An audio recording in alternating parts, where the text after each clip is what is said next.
నమస్తే friends, welcome to Ratnam life style.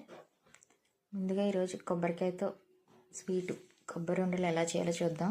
సింపుల్గా ఇంట్లో ఉన్న వాటితో ఎంతో సింపుల్గా చేసుకోవచ్చు మనం. ఇది ఎలా రెండు కొబ్బరికాయలు అంటే 4 చెక్కలు చిన్న ముక్కలు కింద కట్ చేసుకుని తురుము కింద తీసుకోవాలి. అది 4 చెక్కలకి అర కిలో బెల్లం వేసుకోవాలి. మనం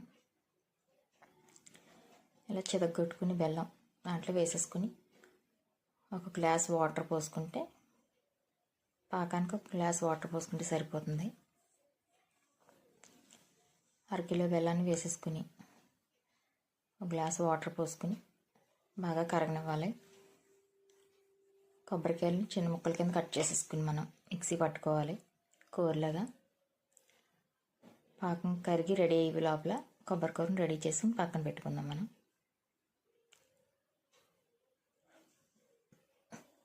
చిన్న ముక్కల కింద కట్ చేసుకున్నాం. ఈ ముక్కలన్నీ మిక్సీ పట్టుకుని కూరని రెడీ చేసుకుందాం. 2 ట్రిప్పుల కింద వేసుకుంటే సరిపోతుంది. అన్నీ ఒకసారి కాకుండా బాగా అవుతుంది. అప్పుడు తురుము పాకం కరుగుతుంది. పాకం మరి ముదర పాకం కాకుండా లేత పాకంగా ఉన్నప్పుడే చూసుకుని అప్పుడు కూర వేసుకోవాలి. దాంట్లో అయితే కూడా మిక్సీ పట్టేసుకుని పాకం దగ్గర పడుతుంది అన్నమాట. బెల్లం అంతా కరిగిపోయింది.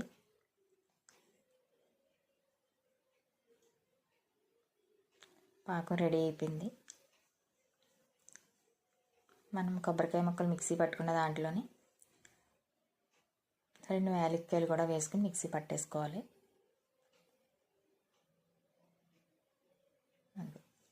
పాకం దగ్గర పడింది కనుక సగం మిక్సీ పట్టిని వేసేస్తున్నాం దాంట్లో.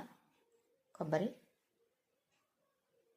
మిగతా సగం కూడా మిక్సీ పట్టుకోవాలి. 2 యాలక్కాయలు కూడా వేసుకుని మిక్సీ పట్టుకుని మొత్తం కొబ్బరికూర అంతా దాంట్లో వేసేసుకుని కలుపుకోవాలి. మంటని మటుకు కొబ్బరికూర వేసాక మీడియంలోనే పెట్టుకోవాలి.